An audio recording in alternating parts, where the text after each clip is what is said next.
बिस्मिल्लाहिर्रहमानिर्रहीम। अस्सलाम वालेकुम नाज़रीन मोहतरम, इससे पहले आप इस कहानी की 69 किस्तें सुन चुके हैं। अब 70वीं किस्त मुलाहिज़ा फरमाएं। मैं हंस दिया। अगर मैं इतनी छोटी छोटी बातों से परेशान होने लगूं तो फिर मैं बिजनेस कर चुका। वो अखबार पुर्जों की सूरत में मेरी रद्दी की टोकरी में पड़ा है। बहुत खूब, वो मुतमईन लहजे में बोला। मैं आपको बताना ये चाह रहा था कि उस अखबार में अपनी फिल्मों के इश्तिहार देकर हमें कोई ख़ास फ़ायदा तो होता नहीं, और अभी हमारी फिल्में रिलीज़ होने के मरहले में बहुत दूर हैं। उसके बावजूद हम महज उस अखबार की सरपरस्ती और बिला इम्तियाज़ हर छोटे बड़े अखबार और रसाले से ताल्लुकात बेहतर रखने की पॉलिसी के तहत उसे भी थोड़े बहुत इश्तिहारात रिलीज़ करते रहते हैं। लेकिन रहमत अली रश्क कुछ ज़्यादा ही लंबे फ़वाइद चाहता है। उसके मुतालबात कुछ ज़्यादा ही बढ़ते जा रहे हैं और उनका ताल्लुक अब अखबार की बजाय उसकी अपनी ज़ात से होता जा रहा था। इसलिए मैंने उसे नज़रअंदाज करना शुरू कर दिया था। ठीक है, जो तुम मुनासिब समझो वो करो, मैंने कदरे अदम दिलचस्पी से कहा। अगर आप मुनासिब समझें तो उसका दिमाग दुरुस्त करने का कुछ बंदोबस्त किया जाए। आपका तो एक इशारा ही काफ़ी होगा। आफाक पुरतजस्सुस से लहजे में बोला, अरे नहीं भाई, मुझे हंसी आ गई। हमारे मामूलात में इन छोटे मोटे कामों की गुंजाइश नहीं। उस मस्कीन से आदमी का क्या बंदोबस्त करना, उसे अपना काम किए जाने दो, हम अपना काम करते हैं। अलबत्ता एक काम ज़रूर करना, अब तक जो थोड़े बहुत इश्तिहारात उसके अखबार की रिलीज़ होते रहे हैं या आइंदा जो कुछ भी देने का इरादा था वो सब बंद कर दो। आइंदा के लिए उस अखबार को अपनी तशहीर मुहिम की फहरिस्त से कतई तौर पर खारिज कर दो। मेरी कोशिश और ख्वाहिश तो यही होती है कि हमारे इदारों से ज़्यादा लोगों को फैज़ पहुँचे, किसी को भी कोई शिकवा ना हो। लेकिन उस शख्स से अगर अब भी हमने मेहरबानी का सलूक जारी रखा या नवाज़शात में इजाफा किया तो उसे यकीन हो जाएगा कि हम ब्लैकमेल हो गए हैं। उसे ये तासुर किसी कीमत पर नहीं मिलना चाहिए। Okay sir. आफाक मुस्तअद्दी से बोला, मैं खुद भी यही चाहता था। आपसे इसकी तस्दीक हो गई तो और भी अच्छा हो गया। ये गोया उसके दिल की बात थी। सिलसिला मुनक़ता करके मैंने बाहर की पार्टियों के मजीद सिर्फ 2 ही खत पड़े थे कि इंटरकाम का बुज़र एक बार फिर बोल उठा। कैथरीन ने बताया कि हनी नाम की कोई खातून मुझसे बात करना चाहती हैं। मिलाओ। मैंने तवील सांस लेते हुए कुर्सी के पुश्ते से टेक लगाकर कहा। मैंने टेलीफोन का रिसीवर उठाकर कान से लगाया तो हनी की मुतरन्नम आवाज़ सुनाई दी। कैसे हैं आप? बिल्कुल ठीक हूँ, तुम सुनाओ। लेकिन पहले मैं माजरत कर लूँ कि ज़बरदस्त मसरूफियत की वजह से मैं तुमसे मिलना तो दरकिनार फ़ोन पर भी नहीं बात कर सका। मैंने हकीकतन मुआज़रत ख्वाही के जज्बे के साथ कहा, तुमसे गुज़िश्ता मुलाकात के बाद कायदे करीने से मैं आज ही ऑफिस आया हूँ। मुझे मालूम है मैं फ़ोन करती रही हूँ और मुझे आपकी मसरूफियात का पता चलता रहा है। उसके लहजे में न जाने क्यों हल्की सी अफसुर्दगी की झलक थी। वैसे मुझे इतनी जल्द आपकी आमद या फ़ोन की तवक्को भी नहीं थी। अच्छा ये बताओ, गाड़ी पहुँच गई थी? मैंने पूछा। जी हाँ, मिल गई थी और मैंने शौक ही शौक में उसे 250-300 मील चला भी डाला है। आपको शायद उस गाड़ी की रसीद नहीं मिली। रसीद? मैंने हैरत से पूछा। कैसी रसीद? हफ्ता रोज़ा फिल्म नगर में उसकी रसीद छप गई है ना? उसके लहजे में हल्की सी तलखी थी। मगर आप तो बड़े आदमी हैं, ये छोटे मोटे अखबार आपकी नज़र से कहाँ गुजरे होंगे? ओह, तो तुम्हारा इशारा उस खबर की तरफ है। मैंने गहरी सांस ली। तुम्हारी इतला के लिए अर्ज है कि वो मैं पढ़ चुका हूँ। अखबार मुझे भी अरसाल किया गया था। लेकिन तुम इस बात पर इतनी परेशान क्यों हूँ? क्या मुझे परेशान नहीं होना चाहिए? वो अफसुर्दा से लहजे में बोली। इस किस्म की गलतसल्त और उल्टी सीधी खबरों की वजह से मेरा इमेज पहले ही बहुत ख़राब हो चुका है। मैं अपने आप को पारसा तो जाहिर करना नहीं चाहती, लेकिन इस एक खबर से ही आप अंदाज़ा कर सकते हैं कि बात का पस मंज़र क्या होता है और वो लोगों के सामने किस अंदाज में आती है। दुख मुझे इस बात का होता है कि जब लोगों को हकीकत मालूम नहीं होती तो वह महज सरसरी नज़र से देखकर अंदाजे कायम करके अफसाने क्यों लिखने बैठ जाते हैं। दुनिया का काम यही है, कुछ लोग अफसाने लिखते हैं, कुछ अफसाने बोलते हैं। और मेरा मशवरा यह है कि दुनिया को अपना काम करने दो, तुम अपना काम करती रहो। अगर तुम इन बातों में उलझोगी तो उनका मकसद पूरा होगा। वो तुम्हें उलझाना ही तो चाहते हैं। फिजा में जितनी ज़्यादा गर्मा गर्मी पैदा होगी उन्हें उतनी ही खुशी होगी। तुम्हारी तरफ जितनी खामोशी, जितना सकूत रहेगा उन्हें उतनी ही मायूसी होगी। और यही बेहतरीन रद्द अमल है। मैंने नहाए ठहरे ठहरे लहजे में कहा। उसे समझाने की कोशिश की। आप जैसे लोगों का कुछ नहीं बिगड़ता, इसलिए आप ऐसी बातें कर सकते हैं, मुझे समझा सकते हैं। वो गोया रो देने को थी। अरे भाई, उस अखबार को तय करके एक तरफ रखो, बल्कि बेहतर होगा कि मेरी तरह उसके पुर्जे पुर्जे करके रद्दी की टोकरी में डालो और जो काम पहले कर रही थी आराम से दोबारा उसी में मसरूफ हो जाओ। इसको भूल जाओ, जहन से झटक दो। अच्छा, वो जैसे मेरे लहजे से तकवीयत पाते हुए बोली, आप कहते हैं तो ऐसा ही करने की कोशिश करती हूँ। ठीक है, फिर किसी दिन मुलाकात होगी, खुदा हाफिज। मैंने सिलसिला मुनक़ता कर दिया और काफ़ी देर तक बेहिस्सो हरकत बैठा उसके बारे में सोचता रहा। मुझे गुमान तक नहीं गुजरा था कि कभी ये लड़की मुझे इस दर्जा दिलचस्पी और काबिल तवज्जो महसूस होने लगी थी। कभी कभी इंसान के अंदाजे कैसे गलत निकलते हैं। अपने ख्यालात से चौंक कर मैंने मजीद थोड़ा सा ही काम किया था कि एक बार फिर इंटरकॉम पर कैथरीन ने इतला दी कि मेरे लिए फ़ोन है। इस बार फ़ोन पर सितारा थी। खिलाफ मामूल उसके लहजे में कुछ तीखापन था जिसे मैं इब्तिदा में महसूस न कर सका। कुछ ज्यादा ही मसरूफ हो गए हो तुम, वो बोली। पिछले दिनों मुझे खासी फुर्सत मुयस्सर थी, मेरा ख्याल था तुम फोन करोगे, मिलेंगे, बातें होंगी, शामों की सूरत कुछ संवर जाएगी, तन्हाइयों के तेवर कुछ बदल जाएंगे। ओहो, आज तो शायरी कर रही हो। मैंने उसकी बात काटी, लेकिन तुम्हें शायद काफी दिनों से मेरी शायराना रफाकत की कमी महसूस नहीं हुई। मसरूफ जो बहुत थे। मसरूफ तो मैं बहुत अरसे से चला रहा हूँ, मैंने मुलायमत से कहा, लेकिन अब मसरूफियत की नोयत कुछ बदलती जा रही है ना। अब कुछ नई मसरूफियतें भी पैदा होती जा रही है ना। मसलन तीसरे दर्जे की नाकाम और भूली बिसरी अदाकाराओं बल्कि रकासाओं को उम्दा किस्म की कारें दिलवाना। उसने बज़ाहिर नहायत सरसरी से लहजे में कहा। उस लम्हे मेरा दिल चाहा कि रिसीवर अपनी पेशानी पर मार लूं, लेकिन मैं मुश्किल उस ख्वाहिश पर जब्त करते हुए एक तवील और ठंडी सांस लेकर रह गया था। हाँ, ये मैं जरूर तस्लीम करता हूँ, मैंने बिला तामुल कहा। इस बात का मुझे एतराफ़ है कि मैंने हनी को गाड़ी दिलाई है, लेकिन जो तासुर खबर में देने की कोशिश की गई है, मेरी कहानी उससे बिल्कुल मुख्तलिफ है और वो कहानी मुझे सुनाई नहीं जा सकती होगी। उसके लहजे की तय में तजस्सुस और इश्तियाक करवटें ले रहा था। इसमें फिलहाल तुम्हारे लिए तो ना कोई दिलचस्पी होगी और ना ही फिलहाल इन तवील बातों को दोहराने का कोई फायदा है। मैंने बददस्तूर मुलायमत से कहा। अच्छा, वो तवील सांस लेकर बोली, जैसे तुम्हारी मर्जी। उसके बाद फोन बंद हो गया। मेरा दिल काम से उचाट सा हो गया था, लेकिन बहुत से खतूत की फाइलें देखना बहुत ज़रूरी था, इसलिए मैंने बमुश्किल अपने आप को दोबारा काम की तरफ मुतवज्जा किया। अभी मैंने बाहर की पार्टियों के चंद खतूत पढ़े थे कि कैथरीन ने एक बार फिर टेलीफोन कॉल की इतला थी। आफाक दोबारा किसी अहम सिलसिले में मुझसे बात करना चाहता था। लाइन मिली तो आफाक बोला, दोबारा आपको जहमत देने की माफ़ी चाहता हूँ सर, बात कुछ ज़्यादा अहम नहीं, लेकिन मैंने मुनासिब समझा कि आपकी राय ज़रूर मालूम कर लूँ। हमारे प्रोड्यूसर्स एसोसिएशन के सदर हैं ना सईदुल्लाह सईद साहब। पिछली मरतबा एसोसिएशन के सालाना डिनर में मैंने आपसे उनका तारुफ करवाया था। हाँ, मुझे याद तो पड़ता है। भारी भरकम से सुर्खो सफ़ेद से आदमी थे ना। मैंने अपनी यादाश्त को खंगाला। जी हाँ, वही। आफाक कदरे पुरजोश लहजे में बोला, बहुत अच्छे और बहुत काम के आदमी है सर, आपसे मिलकर वो खुश भी बहुत हुए थे। वो खुद बहुत बड़े आदमी हैं, बहुत दौलतमंद भी हैं। क्या इतनी दौलत उन्होंने फिल्म साजी में ही कमाई है? मैंने मुस्कुराते हुए कहा, नहीं सर, उनके भी कई बिजनेस हैं, कई सिनेमा हाउस हैं, फैक्ट्रियां हैं, बड़ी ज़बरदस्त चीज़ है, और फिर एसोसिएशन के सदर भी हैं। मेरी ख्वाहिश है कि आपके उनके साथ अच्छे मरासम होने चाहिए। वो खुद भी आपसे राह रस्म बढ़ाने के बड़े ख्वाहिशमंद हैं। चंद दिन बाद उनके यहाँ एक बहुत बड़ी तकरीब मुनक्कद हो रही है। उनके लिए कई खुशियां यकजा हो गई हैं।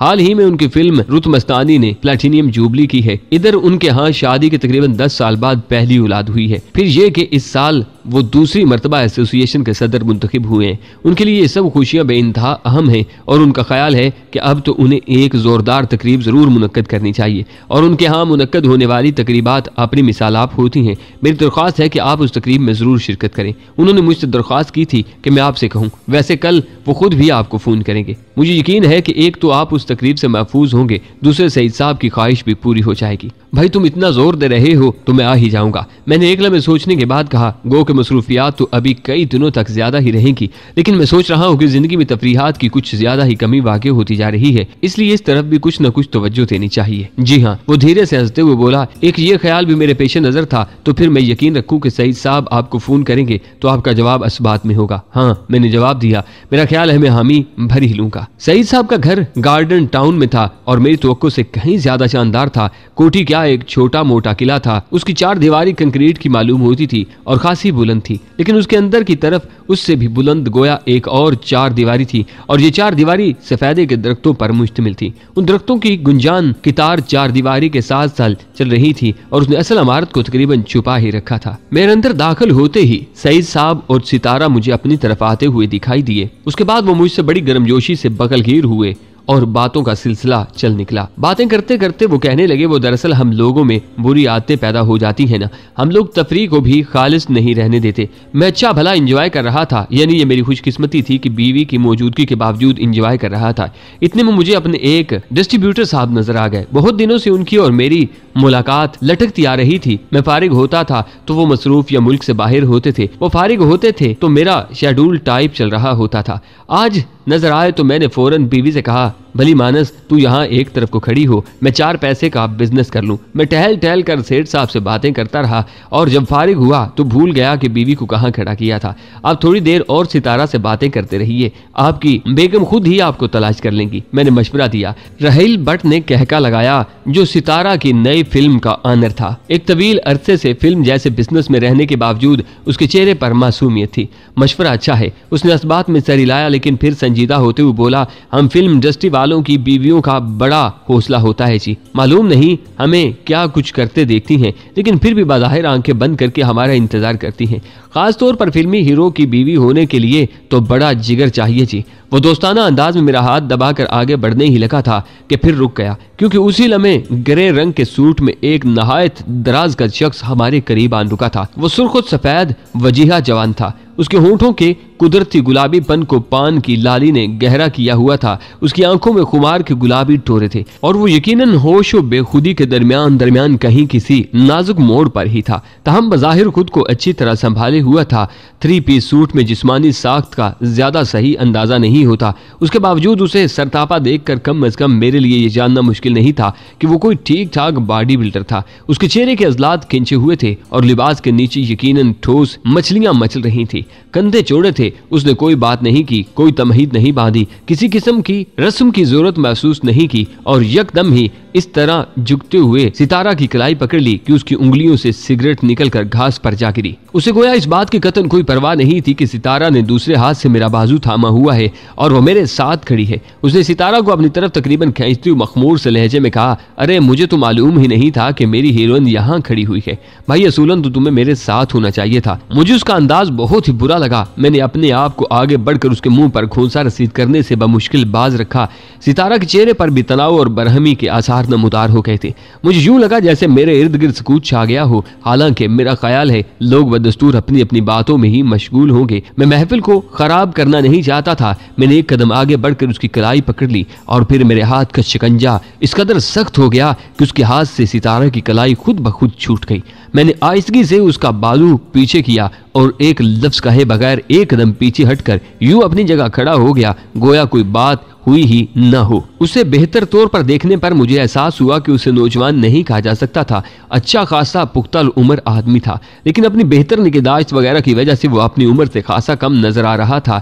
जिस अंदाज से मैंने उसकी कलाई को चंद लम्हे के लिए शिकंजे में जकड़ा था, उसकी जगह अगर कोई आम आदमी होता तो यकीनन कलाई थाम कर कराहता हुआ जमीन पर बैठ जाता। लेकिन वो बहरहाल बॉडी बिल्डर था। वो शोलावार नजरों से मेरी तरफ देख रहा था।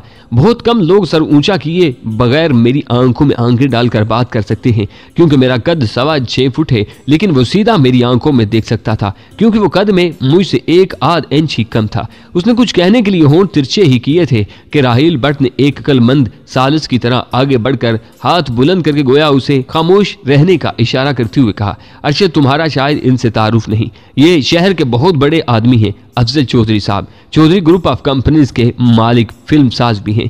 फिर वो उसी तरह उजलत के से आलम में मुंह से मुखातिब हुआ, और ये अरशद मोती हैं, शहर के मशहूर बॉडी बिल्डर्स में से एक रहे हैं। 4-5 साल पहले मिस्टर लाहौर भी रहे हैं। मिस्टर पाकिस्तान के लिए भी मुकाबलों में हिस्सा ले चुके हैं। मामूली पॉइंट से रह गए थे। काफी अरसा से अदाकारी के मैदान में कदम रख चुके हैं। कुछ अरसा पहले एक फिल्म बनी थी, जंगल का शहजादा, अच्छा बिजनेस किया था उसने। अरशद मोती उसके हीरो थे।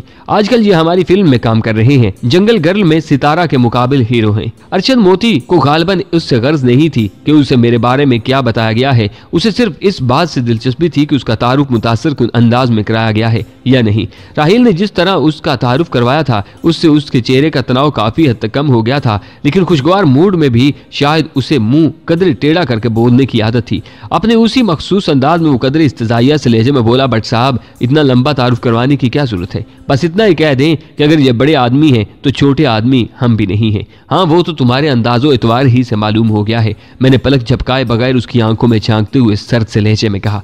वो शायद कुछ कहना चाहता था, लेकिन फिर मेरी नजरों की ताब न लाकर उसने मुंह फेर लिया और सर को अजीब से अंदाज में झटका देकर आगे बढ़ गया। राहील भट्ट ने यूं तवील सांस ली जैसे कोई मुसीबत टल गई हो। सितारा का असाबी तनाव भी जैसे दूर हो गया। वो कदरे हकारत अमेज लहजे में बोली, इसके साथ काम करते हुए मुझे ये अंदाजा तो हो गया था कि ये छिछोरा आदमी है, मगर सेट पर या शूटिंग के दौरान इसने कम अज कम मेरे सामने छिछोरे कमजोरेपन का मुजाहरा नहीं किया था। या आज इसको क्या हो गया था? बट साहब, राहील भट्ट नदामत आमेज अंदाज में कनपट्टी पर उंगली मारते हुए बोला, कमबख्त के दिमाग को चढ़ गई है।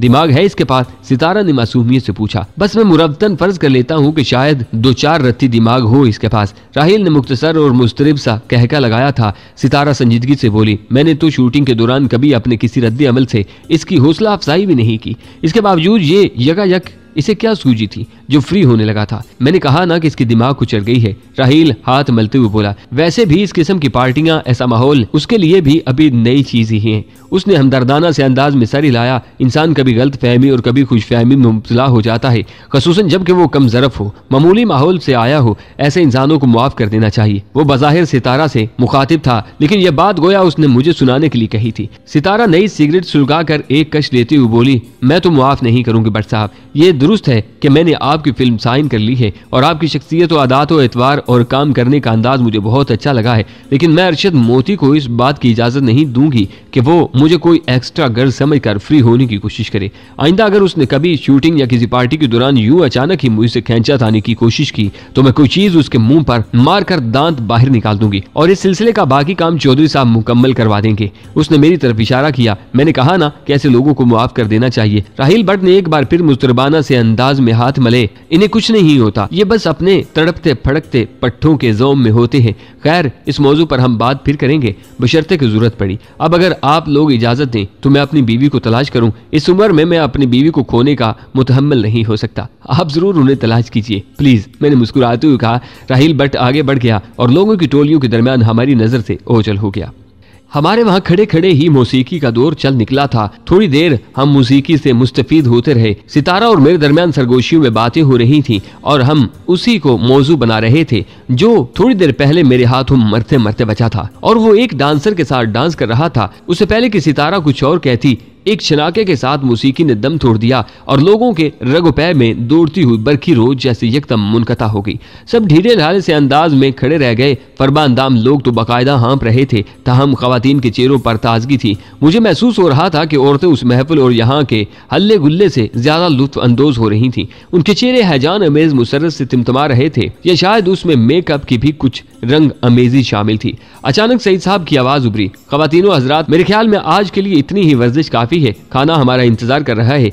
आइए खाना खाने का हक अदा करें और बहादुरों की तरह उस पर टूट पड़े। हम सब ने हम आहंग होकर नारा लगाया और बाहर को लपके। मैं और सितारा दीवार से लगकर खड़े हो गए। बेशतर लोग निकल चुके। तब हम पुरस्कून अंदाज में दरवाजे की तरफ बढ़े। दरवाजे के करीब पहुंचकर मैंने देखा अरशद मोती हमारी तरफ पुष्ट किए सतून की तरह रास्ते में तना खड़ा था। दूसरे लोग एक एक करके उससे कतराते हुए कदरे दिक्कत के साथ दरवाजे से गुजर रहे थे। मुझे अपने कद काट की वजह से शायद इस तरह गुजरने में थोड़ी सी ज्यादा दिक्कत पेश आती। मैंने उसके कंधे पर उंगली मारकर उसे अपनी तरफ मुतवज्जा करने की कोशिश की। उसे यकीनन मालूम था कि उसकी पुश्त पर कौन है। उसने घूम कर देखने के बजाय बड़ी बेनियाजी से गर्दन मामूली सी तिरछी की और टेढ़ी आंखों से मेरी तरफ देखा। तुम रास्ते से हट क्यों नहीं जाते? मैंने मुलायमत से कहा। उसकी हम रक्स हीरोइन उसे छोड़कर जा चुकी थी। मेरा ख्याल है यह दरवाजा मेरे गुजरने के लिए छोटा है। वो खालसन फिल्मी विलन वाली नखौसत से बोला, तुम आए भी तो इसी दरवाजे से थे। मैंने उसे याद दिलाया उस वक्त शायद मैंने दरवाजे से समझौता कर लिया था। वो बेपरवाही से बोला,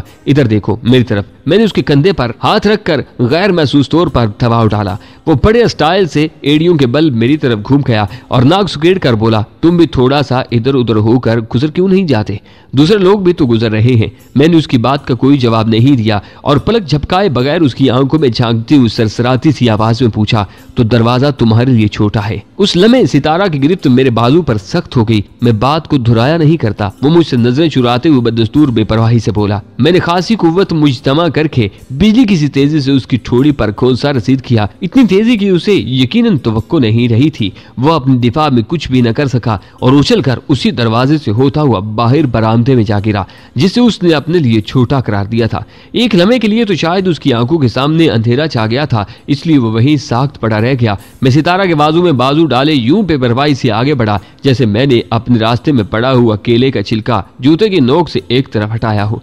दूसरे हिलम में अरशद मोती के हवास बहाल हुए तो वो चीते किसी फुर्ती से उछल कर खड़ा हुआ, लेकिन उस वक्त तक दूसरे बहुत से मेहमान लपक कर बीच में आ चुके थे, बल्कि उनमें से मेजबान सईद साहब भी शामिल थे। कई आदमियों ने अरशद मोती को घेर लिया, बल्कि यूं कहिए कि काबू में कर लिया और डांटने के से अंदाज में समझाने लगे, मोती ये क्या जाहिलों वाली हरकत है, तुम क्यों चौधरी साहब से पंगा लेने की कोशिश कर रहे हो? तुम्हें तो ऐसे लोगों से सलाम दुआ रखनी चाहिए और कम से कम मौका महल तो देखा करो। यहाँ ना तो किसी फिल्म का सेट लगा हुआ है और ना ये कोई ऐसी जगह है जहाँ तुम जग्गा टैक्स वसूल करने के लिए आए हो। कोई कह रहा था यार हम यहाँ जिंदगी को एंजॉय करने के लिए जमा हुए हैं, लड़ाई झगड़े वैसे भी क्या जिंदगी में कम है, क्यों मजा गारत कर रहे हो? इसी दौरान सईद साहब लपक कर मेरे करीब आए। मैं बरामदे में पहुंच चुका था। वो मेरा बाजू थामते हुए बोले, आप उसके मुंह न लगे चौधरी साहब, मैं इस बदमज़गी के लिए मुआज़रत खा हूं। फिर उनकी आवाज सरगोशी में ढल गई। ऐसे निचले दर्जे के आदमियों को दावत देकर दरअसल इंसान बदमज़गी को ही दावत देता है।